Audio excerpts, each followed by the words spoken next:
புண்ணிய பூமியாம் தமிழகத்தில் 108 வைணவ திவ்ய தேசங்களில் ஒன்றானது இந்த திருநின்றவூர்.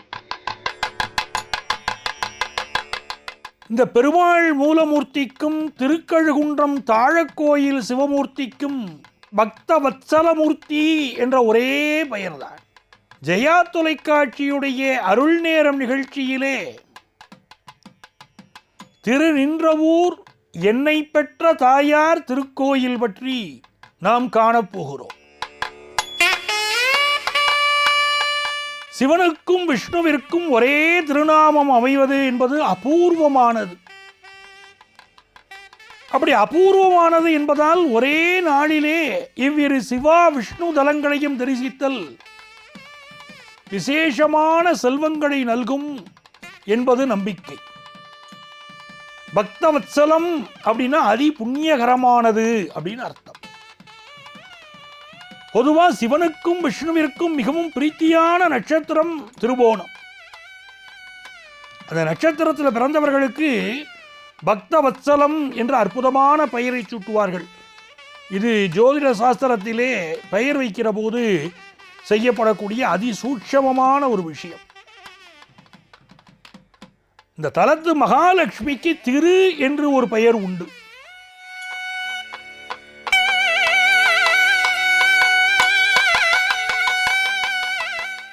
மகாலட்சுமி அவருடைய அனுக்கிரகம் இருந்தால் நம்ம வாழ்க்கையிலே உயர முடியும்.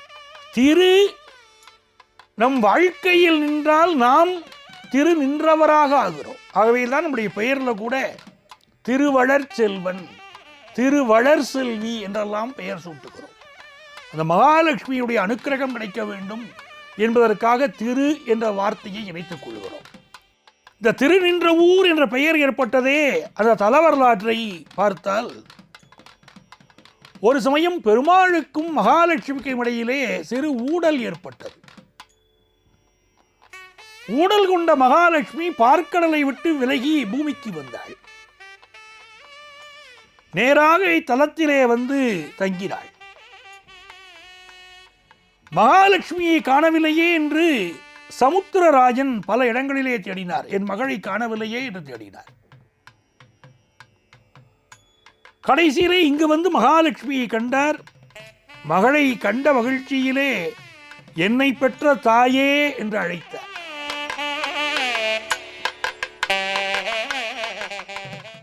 பொதுவாகவே பெண் குழந்தைகளை பெற்ற தந்தையர்கள் என்ன பெற்ற அம்மா என்று தன்னுடைய மகளை கொஞ்சுவது நம்முடைய மரபிலே இருக்கக்கூடிய ஒரு வழக்கம்.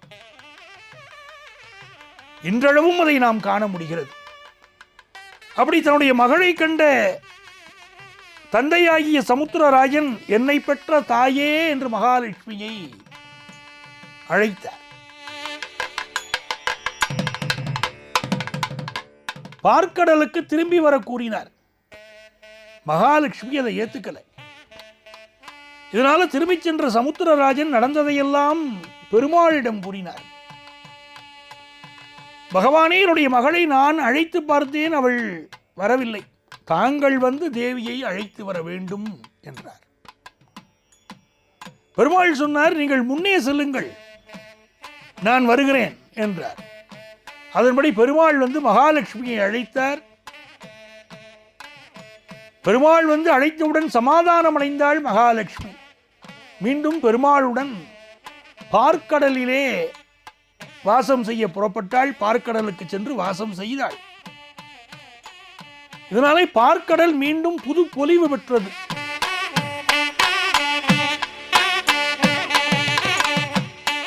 மகாலட்சுமி சில காலம் தங்கியிருந்த தலம் என்பதால் இத்தலத்துக்கு திரு நின்றவூர் என்ற பெயர். மகாலட்சுமி தலத்திலே எழுந்தருளி இருந்த சமயத்திலே ஒரு அற்புதம் நிகழ்ந்தது. யார் மூலம் இந்த அற்புதம் நிகழ்ந்தது என்று சொன்னால், ஆழ்வார்களிலே ஒருவரான திருமங்கை ஆழ்வார் மூலம் இந்த அற்புதம் நிகழ்ந்தது. திருமங்கை ஆழ்வார் ஒரு முறை திருவள்ளூர் கோயிலுக்கு சென்றுவிட்டு திருநின்றவூர் தலத்துக்கு வந்தார். அவர் வர நேரம் கோவில் நடை சாத்தப்பட்டு விட்டது. பெருமாள் ஏகாந்த நிலைக்கு சென்று விட்டார். திருமங்கை ஆழ்வாருக்கு ஏமாற்றம். அந்த தலத்திலே எந்த பாசுரமும் படாமல் புறப்பட்டு சென்று விட்டார். மகாலட்சுமிக்கு பெரிய வருத்தம். ஆழ்வார் பாசுரம் பாடாமல் போயிட்டாரே. அதனால் பெருமாளிடம் எப்படியாவது திருமங்கை ஆழ்வாரை தலத்தின் மீதான பாசுரத்தை நீங்கள் பாடச் செய்ய வேண்டும் என்றார். இப்ப பெருமாள் திருமங்கை ஆழ்வாரை தேடி புறப்பட்டு சென்றார். அதுக்குள்ள அந்த திருமங்கை ஆழ்வார் மாமல்லபுரம் தலத்துக்கு வந்திருந்தார். அவரை அணுகிய பெருமாள் தான் வந்திருக்கும் நோக்கத்தை சூசகமாக உணர்த்தினார் ஆழ்வாரிடம். திருமங்கை ஆழ்வார் பூரித்து போனார். திருநின்றவூர் பக்தவச்சல பெருமாள் மீது ஒரு பாசுரம் பாடினார். அந்த பாசுரத்தை மகாலட்சுமியிடம் கொடுத்தார். அந்த பாசுரத்தை பார்த்தாள் மகாலட்சுமி. எல்லா திவ்ய தேசங்களுக்கும் 10க்கும் மேற்பட்ட பாசுரங்கள் பாடியுள்ள ஆழ்வார் நமக்கு மட்டும் ஏன் ஒரே ஒரு பாசுரம் பாடியுள்ளார்? அவரிடமிருந்து இன்னும் பாசுரங்கள் பெற்று வாருங்கள் என்றார். கடவுளாகவே இருந்தாலும் மனைவி பேச்சை தட்ட முடியுமா? பெருமாளுக்கும் அதுதானே. அதனாலே பெருமாள் மனைவி பேச்சை தட்டக்கூடாது என்று திருமங்கை ஆழ்வாரை தேடி புறப்பட்டார். அதற்குள் திருமங்கை ஆழ்வார் திருக்கண்ணமங்கை தலத்துக்கு சென்று விட்டார். அங்கு அவரிடம் தோன்றிய பெருமாள் தன் வருகை நோக்கத்தை உணர்த்தினார். திருமங்கை ஆழ்வாருக்கு நிகழ்ச்சி. உடனே இன்னும் ஒரு பாசுரம் பாடி கொடுத்தார். இதனால் பெருமாளும் மகாலட்சுமியும் மகிழ்ச்சி கொண்டனர். ரொம்ப சந்தோஷம் மகாலட்சுமிக்கு. திருமங்கை ஆழ்வார் இன்னொரு பாசுரம் பாடி கொடுத்துட்டாரேன்னு மகிழ்ச்சி. இந்த சம்பவத்தால் தான் இத்தலத்து பெருமாளுக்கு பக்தவத்சலம் என்ற பெயர் வந்தது. வத்சலம், வாத்சல்யம் என்றால் அன்பும் பாசமும் கொண்டவர் அப்படின்னு அர்த்தம். பக்தனிடம் அன்பு கொண்டவர் என்பதுதான் பக்தவத்சலம் என்று ஆனது. சுத்த தமிழ்ல பக்தராவி பெருமாள் என்பார்கள். பக்தனை தேடிச் சென்றவர் என்பதனால் பக்தவத்சல பெருமாள் என்றே பக்தர்களால் அன்போடு அழைக்கப்படுகிறார். இந்த தலம் பற்றியும் திருநின்றவூர் பெயர் பற்றியும் நாரதர் பிருகு மகரிஷியிடம் கூறினார். அது பிரம்மாண்ட புராணத்தில் 17, 18, 19 அத்தியாயங்கள்ல இருக்கு.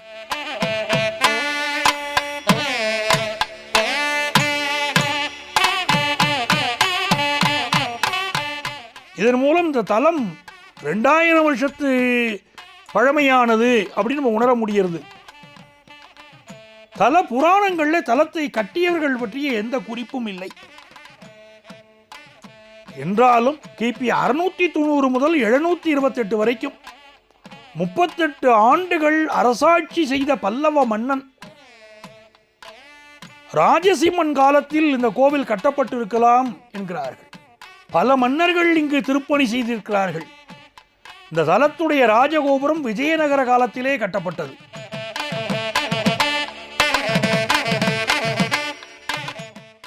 பெருமாள் ஸ்ரீதேவி பூதேவியுடன் பஞ்சாயுதம் தாங்கி நின்ற கோலத்தில் அருள்பாலிக்கிறார். 11 அடி உயரம், கிழக்கு பார்த்து சங்கு சக்கரம் ஏந்தி காட்சி தரும் பெருமாள் நாம் விரும்பக்கூடிய எல்லாவற்றையும் தரும் மிகச்சிறந்த வரப்பிரசாதியாக திகழ்கிறார். அவரை வழிபட்ட பிறகு பிராகாரம் சுற்றி வந்து பெருமாளுடைய வலதுபுறத்திலே தனி சன்னதியில் அருள்வாளிக்கும் தாயாரை வணங்க வேண்டும். இந்த தாயாருக்கு சுதாவல்லி என்ற பெயர் உண்டு. இந்த தாயாருடைய முகத்தை பார்த்துட்டே இருக்கலாம். கருணை பிரவாகம். தாயார்னு சொன்னாலே கருணை தானே. அம்மா என்றாலே அதுக்கு அன்புன்னு அர்த்தம். தாயார்னாலே கருணை பாசம் என்று அர்த்தம். தாய் வேறு கருணை வேறு இல்லை. உலக உயிர்களுக்கும் சரி அப்படித்தான். இந்த தாயார் முகத்திலே பக்தர்களை காத்தருளும் கருணை நிரம்பி இருப்பதை நாம் பார்க்கலாம்.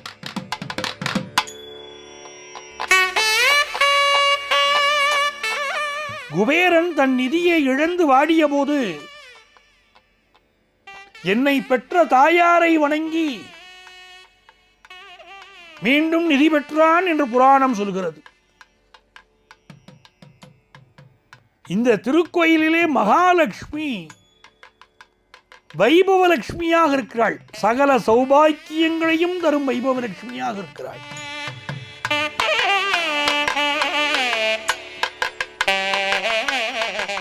மூலவருடைய பெயர் பத்தராவி பெருமாள். இந்த கோவிலுடைய தல விருட்சம் பாரிஜாதம். இந்த தலத்தில் பூஜைகள் பாஞ்சராத்திர ஆகம முறைப்படி செய்கிறார்கள். 108 திவ்ய தேசங்கள் வரிசையிலே என்னை பெற்ற தாயார் திருக்கோயில் இருக்கிறதே, இது 58வது தலமாக திகழ்கிறது. விஷ்ணு சகசரநாமத்தில் வருது. இந்த தலம் பற்றி ஸ்ரீ விஷ்ணு சகசரநாமத்தில் 742வது வரியிலே தன்னை சரணடைந்தவர்களுக்கு அருள்வதிலே பக்தவத்சலன், தாய் பசுவின் தன்மை கொண்டவன் என்று கூறப்பட்டுள்ளது.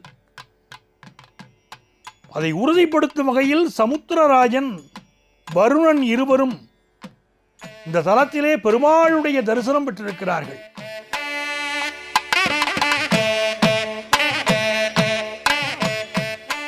பக்தர்களும் அத்தகைய தரிசனத்தை பெற வேண்டும் என்ற மனதிலே ஆவல் கொண்டிருப்பீர்கள்.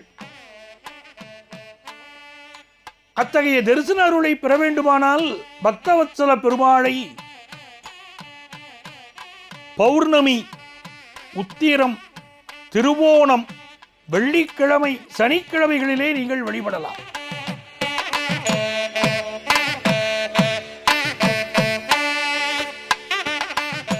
குறிப்பா திருமண தடை இருக்கக்கூடியவர்களுக்கு இது அற்புதமான பரிகார தலமாக இருக்கிறது. திருமண தடை இருப்பவர்கள் இங்க வந்து வழிபட தடை நீங்கும் என்பது நம்பிக்கை.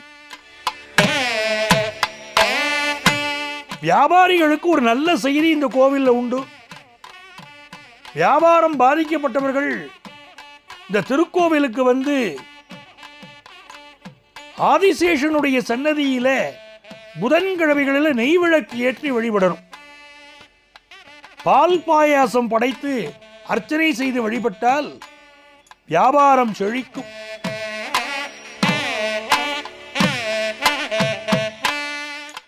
அதே மாதிரி ராகு கேது தோஷம், சர்ப்ப தோஷம் எல்லாம் விலகிறது இங்க வந்து வழிபட்டார்.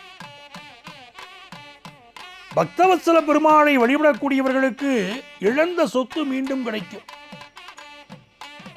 தீயவர்களிடம் உங்கள் சொத்து மாட்டிக்கொண்டது, நீங்கள் ஏமாந்து போனீர்கள் அப்படிங்கிற குறை உங்களுக்கு இருந்ததுன்னா இழந்த சொத்தை மீண்டும் பெறுவதற்கு இந்த பக்தவத்சல பெருமாளை வந்து வழிபடணும்.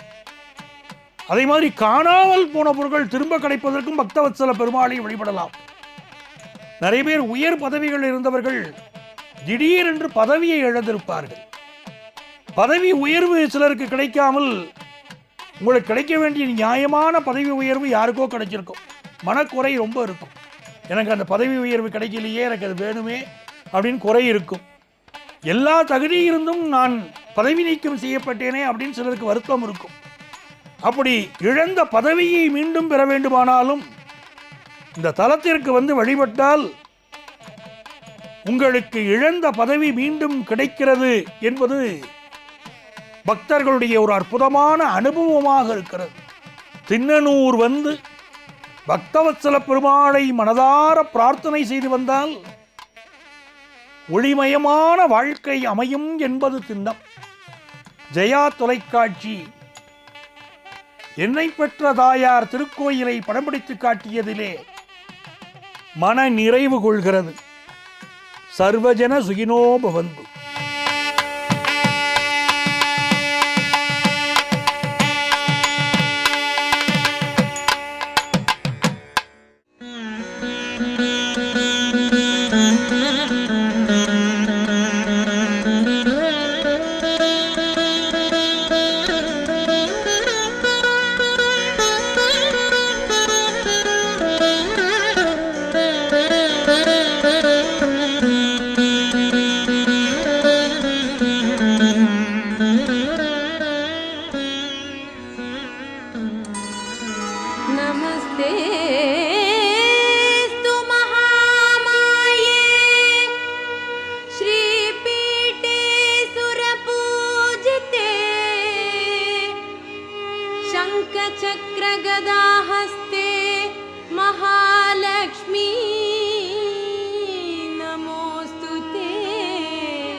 नमस्ते गरुडारूढे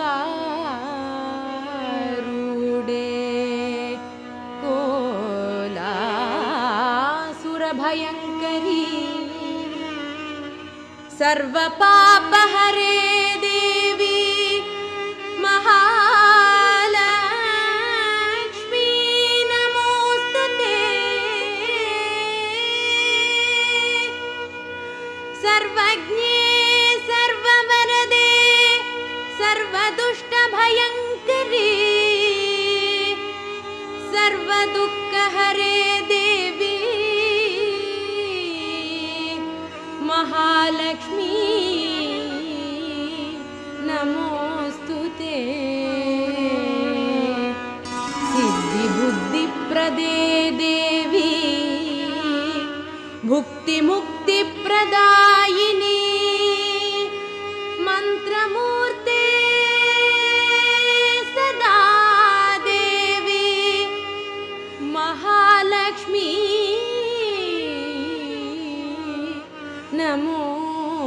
नमोस्तुते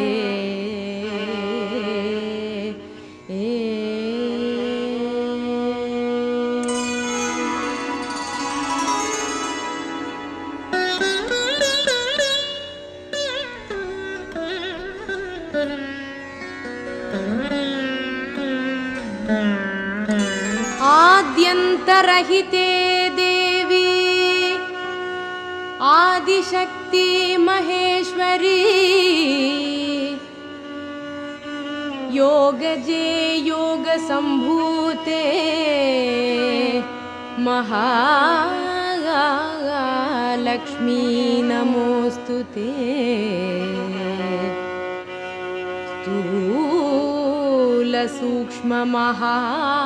स्थूलसूक्ष्ममहारौद्रे महाशक्ति महोदरे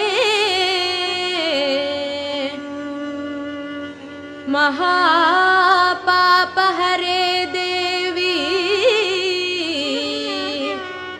महालक्ष्मी नमोस्तुते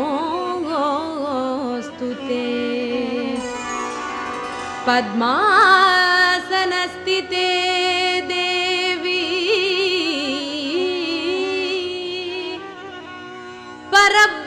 परब्रह्मस्वरूपिणी परमेशी जगन्मातर्महालक्ष्मी नमोस्तुते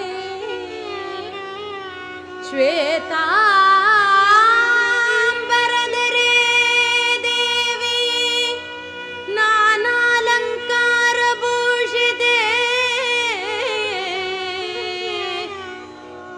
जगस्थिते जगन्मातर् महालक्ष्मी नमोस्तुते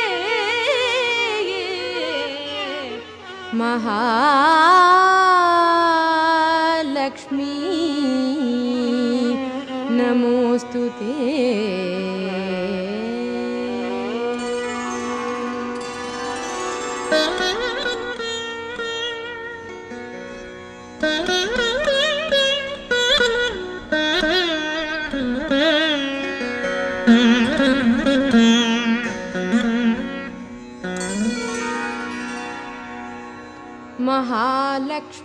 महालक्ष्म्यष्टकस्तोत्रम् यः पठेद् भक्तिमान् नरः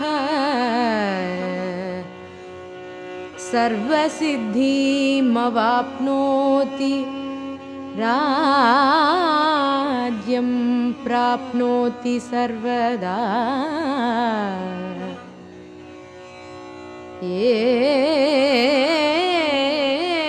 एककालं पठे नित्यं महापापविनाशनं